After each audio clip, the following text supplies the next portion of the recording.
Okay.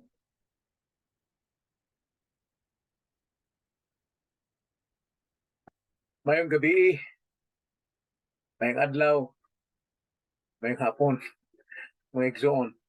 Salamat sa Ginoo kay nabalik na punta sa atong maong guluhaton ang pagwali sa mayong balita o ang pagwali sa pulong sa Dios.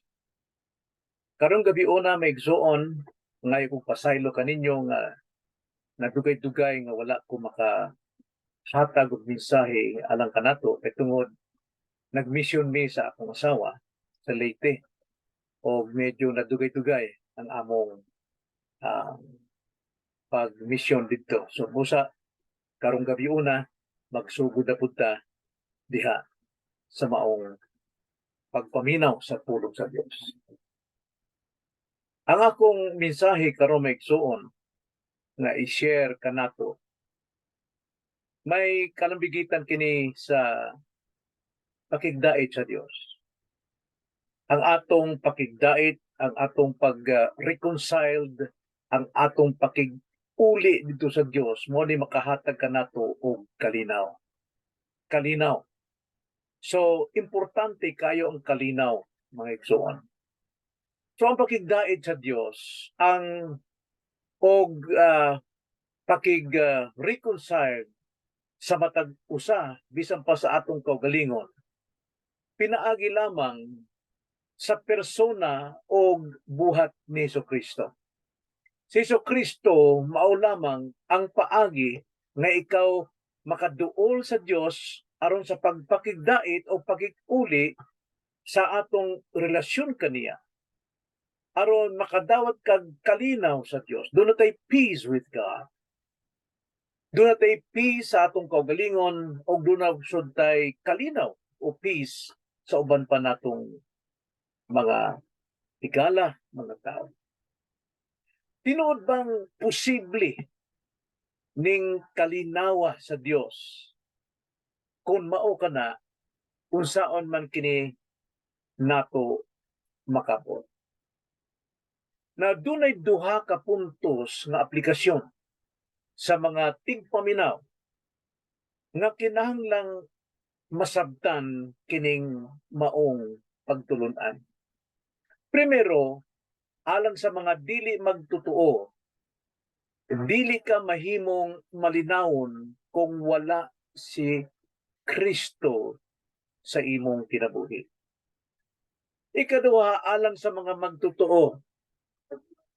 Alang sa mga magtotoo, kinahanglan na magmalinawon kita tungod kang Kristo nga anaa kanato. Aron kini atong masabtan na igsuon, ablihon nato ang atong balang kasulatan diha sa Efeso 2, versikulo 14 ngadto sa 18. Versikulo 14 ngadto sa 18. Nagaingon mga igsuon. Kay siya mao ang naghimo sa atong kadaitan nga nag-usa sa duruha nga miguba sa nag-ulang nga bungbong nga mao ang pakigbinatukay. Pinagi sa iyang pagkahimong tao, iyang gibungkag ang balaod nga mao ang mga kasubuan o mga kalagdaan aron mabuhat niya ang usa ka bag-ong tawo gikan sa duruha pinaagi sa paghiusa kanila uban sa iyang kaugalingon. Sa ingon ni ana magahimo sa kadaitan. O garon kitang duruha iyang mapasig uli ngadto sa Dios diha sa usa ka lawas pinaagi sa krus. Sa ingon ni ana magtapos sa pagbinatukay. Og siya mianhi og miwali sa kadaitan nganha kaninyo nga kaniadto didto sa layo og kadaitan nganha kanila nga kaniadto diha sa duol. Kay pinaagi kaniya kita nga duruha adunay kaagian ngadto sa mahan pinaagi sa usara ka espiritu. Og kanang espirituha mo kana ang atong Ginoong Jesucristo. Magampo ta maigsoon. Dalay ko namang amahan, salamat sa imong grasya nga amo karong matagamtam pinaagi sa pagpakalinhog diha sa imong pulong. Hinaot pa nga ikaw gayud ang maghatag kanamo og kasabot, kalinaw, tin-aw nga pagsabot sa imong pulong pinaagi sa gahom sa imong espiritu. Hinaot pa nga mapalig-on ang among relasyon diha kanimo o mapalig-on ang among pagtuo diha kanimo. Kini ang among pag-ampog, pasalamat diha lamang sa ngalan sa among Ginoong Hesukristo. Amen. Kining bersikulo nga atong nabasa karon mga igsoon, maghatag kini og tulo ka rason kung nganong kinahanglan kang mudangup lamang kang Kristo alang sa kalinaw. Primero, kung atong mabasa ang bersikulo 14 sa atong teksto, si Kristo mao ang atong kalinaw. Atong pagabasahon, mga igsoon. Kay siya mao ang naghimo sa atong kadaitan og nag-usa sa duruha og miguba sa nagkulang nga bungbong nga mao ang pakigbinatukay. So si Kristo gayon ang atong kalinaw. Dunay kalinaw sa persona ni Kristo. Kay sumala pa sa daang tugon kay sa Isaias 9:6 nga gitagna niadto may 800 na katuig ang milabay, nagaingon kay alang kanato ang usa ka bata na tawo, alang kanato ang usa ka anak nga lalaki gihatag ug ang kagamhanan igatungtong sa iyang abaga ug ang iyang ngalan pagatawgong kahibulungan, magtatambag, Dios nga makagagahom, amahan nga walay katapusan, prinsipe sa pakigdait. So diha kang Kristo maoy grasya kanato sa pakigdait ngadto sa amahan sa Dios kay tungod kita sa atong pagkamakasal-anon kaaway ta sa Dios. Kinahanglan kita dunay pakigdait sa amahan aron makadawat kita og kalinaw og kini pinaagi kang Hesukristo lamang kay tungod si Kristo mao ang prinsipe sa pakigdait o prinsipe sa kalinaw, Prince of Peace. So ikaduha, siya ang naghimo sa atong kadaitan ngadto sa amahan. Gikan tanan sa Dios kining paagi. Og ang paagi sa pakigdait pinaagi kang Hesukristo.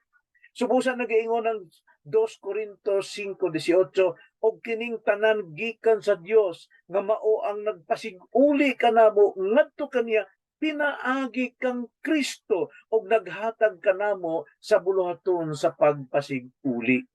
So kining tanang pakigdait, no? Ang pakig-uli ngadto sa man buhat lang gyapon sa man grasya kini og pinaagi sa iyong bugtong anak na si Kristo. Kay baluta aron kita dunay kadaitan sa Dios, dunay kalinaw sa Dios, kinahanglan si Kristo mamatay alang kanato. Siya mo'y mo dawat sa atong mga sala, mao ni kagubot ngadto sa amahan. Siya karon ang mipas-an sa atong sala aron kita mabuhi diha og kita dunay ma-reconcile ta diha sa amahan o makadawat ang kalinaw tungod kang Kristo. Pinaagi sa kamatayan ni Kristo lamang ang paagi sa pakigdait ngadto sa amahan. Roma 5:10, kay kung sa diha nga mga kaaway pa kita sa Dios, kita gipasig-uli ngadto sa Dios pinaagi sa kamatayon sa iyang anak. Nan karon nga napasig-uli na kita, labi pang luwason kita pinaagi sa iyang kinabuhi. Pagkanindot may igsoon, mo ni grasyang gihatag kita nga kontra kaaway sa Dios, amahan apan kita nakipag-uli kita diha pinaagi sa kamatayon ni Kristo. So adunay kalinaw sa persona ni Jesus, apan duna sa kalinaw sa buhat ni Jesus, mao ang kamatayon. Basa natong balik ang atong teksto, Efeso 2:14, nagaingon, kay siya mao ang naghimo sa atong kadaitan nga nag-usa sa duruha og miguba. Siya miguba pinaagi sa iyang kamatayon sa nag-ulang nga bungbong nga mao ang pakig binatukay. So sumala pa sa Roma 5:1, busa sanglit na mataro man kita pinaagi sa pagtuo, kita may pakig dinaitay na sa Dios pinaagi sa atong Ginoong Jesucristo. Doon na natay pakig dinaitay, amigo na, dili kay amigo lang kundi mga anak na tungod kang Ginoong Jesucristo. Pinaagi kang Kristo ang kadaitan bisan pa sa atong isig katao. Nag-iingon Efeso 2:13, 12 ngadto sa 13.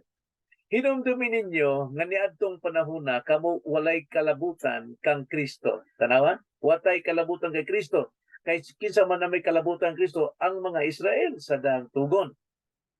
Unya karon naingon nahigawas kamo sa katilingban sa Israel. Gawas ta sa katilingban sa Israel.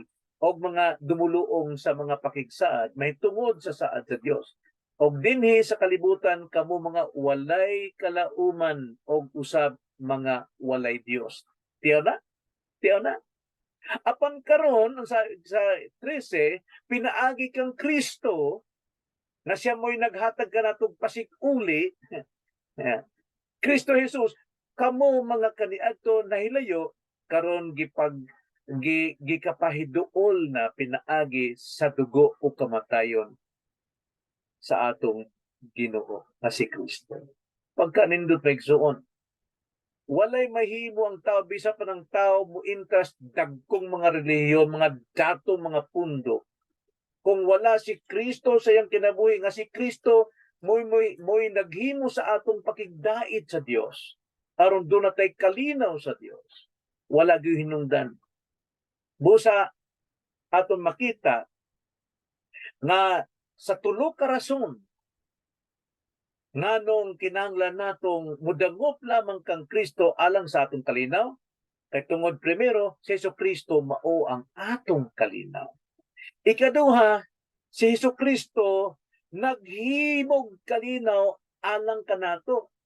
Si Kristo manggali atong kalinaw o si Kristo may naghimog kalinaw alang kanato. Atong basahon Efeso 2:15 ngadto 16. Nag-ingon, pinaagi sa iyang pagkahimong tao, pinaagi sa pagpakatao ni Jesucristo kay tungod siya Dios man, apan minaog sa kalibutan nagpakatao siya. Gingon, iyang gibungkag ang balaod nga mao ang mga kasubuan o mga kalagdaan aron mabuhat niya ang usa ka bag-ong tawo gikan sa duruha pinaagi sa paghiusa kanila uban sa iyang kaugalingon sa ingon niya na magahimo sa kadaitan. Tanawa, ang gipiling nasod ni adto mao ang Israel. Ang mga hintil sama nato wa tay Dios, no? Gawas tayo apan kining nag-ulang diha nga maoy nagpahilayo kanato gibungkag kining balaura pinaagi kang Kristo aron kining duha ang Israel ug mga hintil mahimong usa na lamang. Mao ni mga anak sa Dios, mga spiritual Israel, no? Spiritual Israel. Subusa atong basahan usab ang bersikulo 15. Pinaagi sa iyang pagpahimong tao, iyang gibungkag ang balaod nga mao ang mga kasuguan o mga kalagdan aron mabuhat niya ang usa ka bag-ong tao gikan sa duruha pinaagi sa paghiusa kanila uban sa iyang kaugalingon sa ingon niya na magahimo sa kadaitan. Bersikulo 16, og aron kitang duruha iyang mapasig-uli ngadto sa Dios diha sa usa ka lawas pinaagi sa krus. Sa tiingon ni ana magatapos sa pakigbinatukay. So wala nay kontra, wala nay binatukay maigsuon. Ano man kay si Kristo maong naghimog kalinaw alang kanato. So ang balaod mao ang gahom ni Kristo nga naghimo sa kalinaw alang kanato. Gibungkag niyang balaod ang sabihin, ang gahom sa balaod gibungkag ni Kristo aron mahimo ang kalinaw alang kanato. So pinaagi sa balaod natuman ang pagkatao sa Dios aron sa atong kaugalingon mahimo niya ang atong pagkadaang tao mahimong bag-o nga tao. 2 Corinto 5:17 nagingon, busa kun ang tao anaa kang Kristo, siya bag-o nang binuhat. Ang daang mga butang nagpangagi na. Tan-awa ang bag-ong mga butang nahiabot na. So sama pud ni sa Israel o mga Hintil nga buwag kaniadto tungod sa kasuguan. Apan gibungkad ni Kristo kining kasuguan pinaagi sa iyang pagpakatao aron ang duha ka nasod o ang mga Hintil mahiusa diha nga nahimong espiritual Israel. O bisan pod kita nga daang mga makasasalang tao pinaagi kang Kristo, kita gianak pag-usab aron kita mahimong bag-ong binuhat sa Dios. So ang kamatay ni Kristo mao ni nakapahimo kanato nga bag-ong binuhat kang Kristo. So ang krus mao ang dapit diin si Kristo maoy naghari nini, no? Bersikulo 16 atong teksto, Efeso 2:16. Og aron kitang duruha iyang mapasiguli ngadto sa Dios diha sa usa ka lawas pinaagi sa krus. Sa ingon niya na magatapos sa pagbinatukay. Pagkanindot, si Kristo gyud mo'y naghimong kadaitan pagpasiguli ngadto sa Dios aron kita mahimong pag-ong binuhat diha kang Kristo. Naghimo og kalinaw alang kanato ang krus ni Kristo. Pinagi sa iyong pagpakatao, pag-usap, naghimo ka nato sa pagpakatao o usap, gianak usap kita. Kaya tungod nag-ingon sa John 3:6-7, ang gianak sa unod, unod man. O ang gianak sa Espiritu, Espiritu man. Muna, diya sa krus ni Kristo, kita gianak pag-usap sa Espiritu. Ayaw ikahibulong ang akong pag-ingon kanimo, kinahanglan nga igaanak ka mo pag-usap. Mo ni kondisyon kay gawas kung dili kita may panganak usap, dili kita makasulod sa langit. Dili kini usugo ni nga mag-anak ta sa kang kagalingon pag-usap. Kung dili kondisyon, kamaturang statement nga way makasulod sa langit, way makakita sa kinarian sa langit kung dili siya i-anak pag-usap. So busa ang anak kang Kristo 2 Corinto 5:17, kung ang tao anak kang Kristo, siyang bag-o nang binuhat. Gianak na pag-usap, bagong binuhat. Ang daang mga butang na nangpangagi na, tanawa, ang bag-o mga butang nahiabot na. Butpo sabot, nagpadayon sa paghiabot ang pagkabag-o. Dili kini magpirmi nga total na luwas na ko, magpasagad na lang ta, dili. Naluwas ka, sige padayon lang yapong kaluwasan sa imong mga sala sa matag adlaw, magapag-ugyo ka. Imposible nga di mabag-o ang gibag-o sa Dios. So, kita naagyod doon na kalinaw sa Dios bisan pa sa atong kagalingon. Kay tungod sa niadto sa wala pa kita iganak pag-usap, dunay pagbinatukay ang unsa man sama sa Israel nadto og ang mga Hintil dunay binatukay. Apan sa matag usa natong Kristiyano dunay puy pagbinatukay unsa man ni ang unod og ang espiritu. Atong basahon Galacia 2:19-21. Mo ni lihok sa unod diha sa atong pagkadaan nga pagkatao. Nagaingon Galacia 2 versikulo 19-21 nagaingon, kay bahin sa kasuguan ako patay na pinaagi sa kasuguan aron ako mabuhi alang sa Dios. I'm sorry. Galacia sayop na nga akong I'm sorry. Saglit mga kapatid. Okay.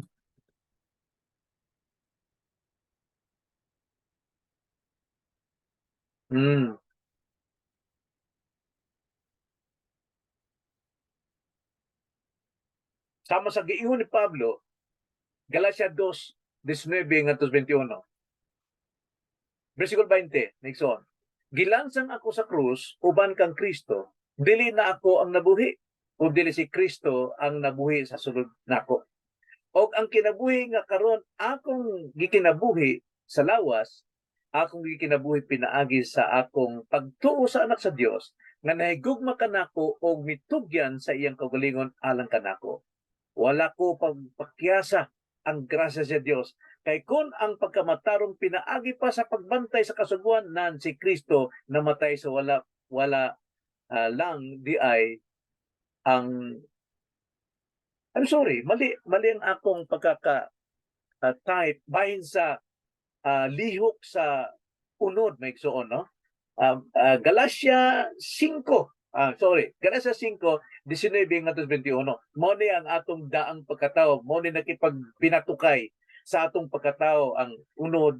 So, nag-iingon ang unod og dayag kaayo ang mga buhat sa unod nga mao kini: pakighilawas, kahugaw, kaulag, pagsimbang mga Dios-Dios, panglamat, mga dinumtanay, mga pakigbingkel, pangabubho, kapungot, iya-iyahay, sinupakiyay, pundok-pundok, kasina, hubog-hubog, hudyaka bahakat, o mga butang nga maingon niini. Pasidan-an ko kamo sama sa ako ng pagpasidaan kaninyo kaniadto nga ang mga nagabuhat sa maong mga butang dili magapanunod sa ginarian sa langit. Mao na ang nakipagbatok sa atong kaugalingon. Okay? So, mao kini ang problema sa usa ka tawo nga wala pa ianak pag-usab. Mao kana, maigsuon. So karon, ang iglesia mao ang pamatuod nga si Kristo naghimo og kalinaw alang kanato. Nakahibalaw tang iglesia ang matag usan nga naa sa lawas sa ni Kristo maong iglesia gitawag gikan sa kangitngit gikan sa mga sala. O karon natibuok na nag-ipo na sa lawas si Kristo, nagpaymatuod nga dunay kalinaw sa matag usa. No? Wala na ingon nga kontra-kontra sa ubang mga tao kundi nagkahiusa diha. So mao na nga sa matag usa kanato makita gyud ang kamatuoran nga dunay kalinaw sa matag usa. Kalinaw sa atong kaugalingon kay tungod kita nahimugso ng bag-o ng pagkatao o matag usa kanato dunay paghigugmaay. Nagaingon ang John 13 verse 34 to 35. Nagaingon si Kristo, ako maghahatag kaninyong bag-ong sugo nga kinahanglan maghigugmaay kamo ang usa sa usa, maingon nga ako nahigugma kaninyo. Kinahanglan maghigugmaay usab kamo ang usa sa usa. Ang tanang tao makakita nga kamo mga tinun-an ko pinaagi nini kung kamo maghigugmaay ang usa sa usa. So wala na'y bingkil-bingkil, wala na'y kontra. Wala na niadto ang Israel o mga Gentiles karo usa na silang Kristohanon. Sama po nato nga kita mga naglain-lain po nato mga tao apon karon natigong kita sa usa ka iglesia, usa ka lawas ni Kristo. Kitang tanan parte sa lawas ni Kristo. Nga naman, primero si Jesucristo mao ang atong kalinaw, ikaduha si Jesucristo naghimog kalinaw alang kanato sa kaugalingon o sa uban. O ikatulo, si Jesucristo nagsangyaw kalinaw sa tanan. Versikulo 17 ngadto 18 sa atong teksto Efeso 2 nagaingon, og siya mianhi og biwali sa kadaitan nganha kaninyo nga kaniadto didto sa halayo og kadaitan nganha kanila nga kaniadto diha sa duol. Kay pinaagi kaniya kita nga duruha adunay kaagian ngadto sa amahan pinaagi sa usara ka espiritu. Usay gisulti kitang duruha adunay kaagian ngadto sa amahan. Busa dunay kalinaw, dunay relasyon sa amahan, dunay kaagian na, dunay peace ngadto sa amahan pinaagi sa usara ka espiritu. So miani si Kristo aron sa pagwali sa maayong balita, pagwali sa pakigdait ngadto sa Dios. Ikaduha, pakipagdait sa matag usa.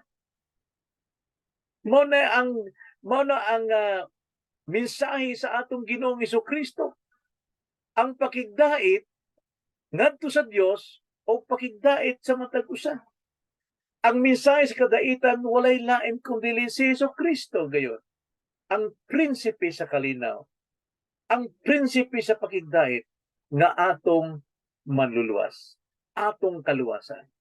Pinaagi sa iyang mensahe, nagaingon sa versikulo 18, pinaagi kaniya kita nga duruha adunay kagian ngadto sa amahan, pinaagi sa usara ka espiritu. Kitang duruha. Kitang duruha. Ang Gentiles and Israelites become one spiritual Israelites. Nahimong usa aduna nay kagian ngadto sa amahan. O ato pong i-apply sa atong matag kaugalingon ang atong makasan-anong karaang kinabuhi o ang bag-ong binuhat karon na igsuon naa nagyud diha sa pagka anak sa Dios. Makontrol na nato ang atong mga remaining sin o ang atong spiritual life mao kini ang magkinabuhi kanato kay tungod kita nahi anak pag-usab pinaagi sa gahom sa espiritu, sa usa ka espiritu. Titus 3:5 nagingon kita iyang giluwas dili tungod sa mga binuhatan nga nahimo nato sa atong pagkamatarong kundili tungod sa iyang kaluoy. Kaluoy sa amahan. Giunsa niya gi-apply, gibuhat ang iyang kaluoy kanato, pinaagi sa paghugas sa pagkatawo pag-usab, gianak tag-usab, pinaagi sa unsa pagkabag-o diha sa Espiritu Santo. Pinaagi sa Espiritu Santo. Kini ang Espiritu Santo through the instrumentality of the Word of God, diha kita na bag-o, gianak pag-usab. Kining espiritu maigsuon mo ni nagpatahom sa atong kinabuhi nga ingong mga Kristohanon. Sama sa creation, sama sa binuhat ni adto na ang kalibutan na as kangitngit, awaaw, walay sulod, hungkag sa Bisaya Tagalog pa, apan ang Espiritu Santo diya naglupad-lupad diya sa ibabaw sa kangitngit og misulti ang Ginoo, let there be light, and there was light. Ang balang espiritu mo'y naghatag niya og pagkaanindot sa mga binuhat sa Dios. Ato mabasa na sa Psalms 104 verse 30, imong gipadala kanila ang imong espiritu, gihimo sila og imong ginabag-o ang naong sayuta. Nagkaroon ng colorful colors ang mga binuhat. Maupod ang lihok sa Espiritu Santo sa atong pagkaguba, sa atong kaugalingon tungod sa sala. Iya kining gibag-o o iya kining gipaanindot diha. Kay tungod maoy lihok sa Espiritu Santo nga kita iyang bag-uhon og paanindidon. So natagamtang nato ang pribilehiyo sa kalinaw, pinaagi kang Hesukristo, busa ang balang espiritu mo'y nagpagwapo, mo'y nagpaanyag ka nato niining kinabuhi. Mo nang daghay mga masuko nato kay tungod sa kaanyag, murag masilaw sila sa atong pagkatao. Kamingon si Kristo, let your light shine before men that they may see your good works and glorify your Father who is in heaven. Pagkanindot pagsuon. So mao kini ang plano sa Dios sa pakigdait. Plano sa Dios pakigdait. Mo nay atong uluhan sa atong mensahe. Ang plano sa Dios sa pakigdait. Karon sa pagkatapos ni ini maigsuon, pagkatapos ni hinapos ni atong mensahe, kaniadto kita mga kaaway sa Dios. Roma 8:5 ngadto sa 8 nag-ingon kay ang mga nagakinabuhi uyon sa unod, mga makihalawason sa ilang pangunahuna, apan ang mga nagakinabuhi uyon sa espiritu, nagapanghunahuna sa mga butang sa espiritu. ang panghunahuna alang sa unod, musangpot sa kamatayon, apan ang panghunahuna alang sa espiritu, musangpot sa kinabuhi o kalinaw. Kay kaaway sa Dios, makita itong kinabuhi na to, kaaway sa Dios ang panghunahuna nga alang sa unod. Kini nagadumili sa pagpailalom sa kasuguan sa Dios o sa pagkatinod, dili kini makahimo sa pagpailalom niini. O ang mga anaa sa unod, dili gyud makapahimuot sa Dios. Mo na ang atong kahimtang kanadto apan sa pagpakatao ni Jesus sa iyang pagnaog dining kalibutan, kita iyang gitawag. Pinaagi sa maayong balita, nagwali siya sa pakigdait ngadto sa amahan. O kita nangaluwas, pinaagi nining maayong balita. Busa dunay pakigdait sa Dios. Roma 5:1, busa sanglit na matarong man kita, pinaagi sa pagtuo, kita may pakigdinaitay na sa Dios. Pinaagi sa atong Ginoong Jesucristo. Doon natay kalinaw, doon na natay access ngadto sa Kingdom of God, sa atong amahan. Kung ikaw anak ng Kristo, sigurado gyud nga mamunga kita diya sa bunga sa Espiritu. O sa pagkatinuod, doon na kita'y tinuod nga kalinaw. Dili kalinaw ning kalibutan. Temporaryo lang tanan ang gihatag nini. Apan ang atong kalinaw nga pinaagi kang Kristo, kini magpahangtod sa kahanturan. Tanawa? O 2 Corintios 5:17, balik tagbasa, ngadto sa 18, nag-ingon. Busa kun ang tao anak kang Kristo Jesus, siya bag-o nang binuhat, ang daang mga butang nagpangagi na. Tanawa, ang bag-ong mga butang nahiabot na. Og kining tanan gikan sa Dios nga mao ang nagpasiguli kanamo ngadto kaniya pinaagi kang Kristo og naghatag kanamo sa buluhaton sa pagpasiguli. Itagaan tag buluhaton na igsoon nga mga Kristiyanon unsa man, to be an ambassador of Christ. Buluhaton sa pagpasiguli. Kita nahimong tinugyanan niini, subusa muwali sadta sa pakigdait ngadto kay mao ni plano sa Dios. 2 Corinto versikulo 5, 2 Corinto kapitulo 5 versikulo 20 nag-ingon, busa kami mga tinugyanan nga gipinadala ni Kristo nga pinaagi kanamo ang Dios nagahimo sa iyang paghangyo kaninyo tungod kang Kristo, nangamuyo kami kaninyo, magpasiguli kamo ngadto sa Dios. So usa ka pribilehiyo kini maigsuon nga kita gitugyanan sa maong buluhaton nga magwali sang mga katauhan nga sila magpasiguli adto sa Dios. Pagka nindot maigsuon, bulahan ka. Bulahan ka.